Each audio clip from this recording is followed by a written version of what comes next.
Naitwa Bakari Alisilima, ni mkurugenzi mtendaji wa mamlaka ya mafunzo ya mali ambayo yuko kule Zanzibar, ambayo ina jukumu kubwa sana la kusimamia ile mifumo ya mafunzo ya mali iliyokuwa kule visiwani, kuweka viwango, lakini pia tuna jukumu la kutoa mafunzo ya mali.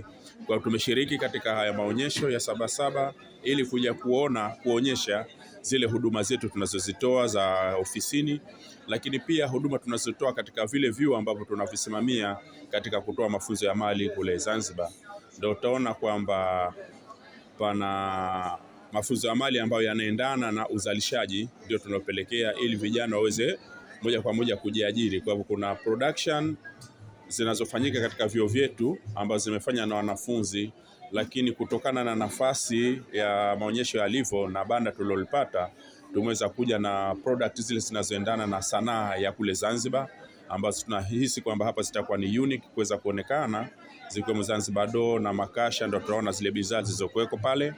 Lakini pia kwa vile tunatoa mafunzo ya mali, tumeweza kuja na project 4 ambazo ziko katika prototype, na bila shaka ameona wale wawasilishaji wetu.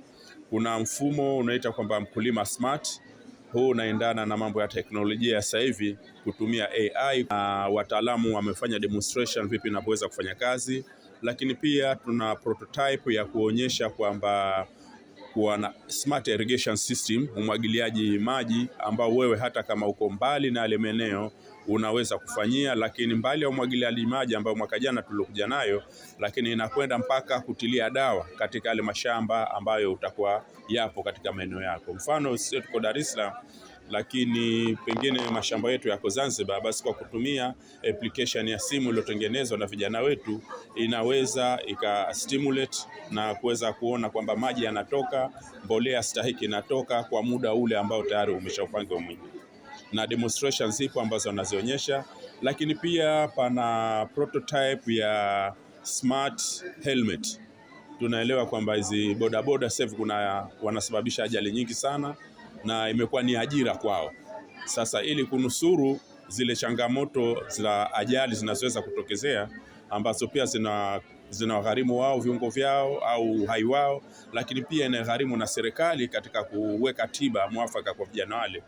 Tumeona kwamba mfumo huu wa smart helmet una sensa ambazo zinazuia ajali ziweze kupungua. Mfano kama anaendesha bodaboda ile ana kilevi, kwa hivyo kuna sensa kwenye helmet zinazoainisha kwamba huyu mtu ana kilevi kilichofikia kiwango fulani, na inapelekea kwamba ile Honda lake au ile bodaboda yake isiweze kuwaka. Lakini pia kama lile helmet halijavaliwa kichwani, basi ile helmet Honda haiwezi kuwaka. Lakini pia kwa bahati mbaya kama imetokezea ajali, basi ule mfumo utatoa taarifa kwamba ajali imetokezea na pahala gani ilipotokezea, na pia utaweza kupeleka taarifa kwa kituo cha polisi kilichokuwa karibu na pale, na pia kupeleka taarifa kwa jamaa zake wale waliokuwa wametiwa katika ule mfumo uliotengenezwa.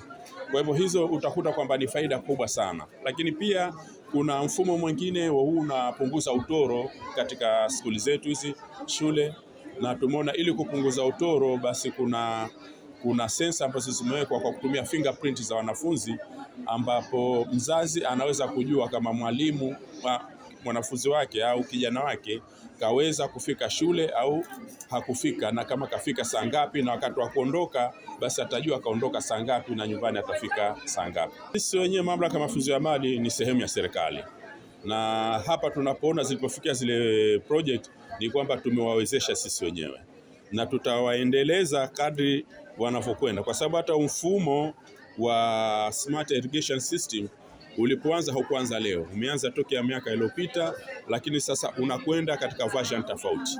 Hivi sasa hivi tumeweza kuboresha mpaka tumesema kwamba unamwagilia na mbolea, unatia na mbolea kwa kiwango kile kilichokubaliwa. Lakini kwa ajabu lako ni kwamba tunawaendeleza mpaka tupate kile kitu kamilifu. Lakini pia tunashirikiana na hizi COSTECH, Commission on Science Technology, ili kuweza kuona kwamba ile hati miliki inapatikana na isiwezi kupotea kwa watu wengine, wafaidike na kile kilichokuwa. Vyuo vile vifaidike na wale vijana na wao waweze kufaidika. Sisi zetu tulizofanya za kufuatilia wahitimu wetu wa mafunzo ya mali wanafaidika vipi, au wanakutana na changamoto gani baada ya kumaliza mafunzo yao, na tumeona yale matokeo yake ambayo ni mazuri kwa kweli. Moja katika matokeo yale imeonyesha kwamba 83% wamo katika soko la ajira, aidha wamejiajiri wenyewe, wameajiriwa au wamejiendeleza katika sehemu tofauti. Sasa utakuta hiyo 83% ni kubwa sana. Of course tunapambana ili iweze kukua zaidi, lakini kwa miaka 5 iliyopita ilikuwa 67%.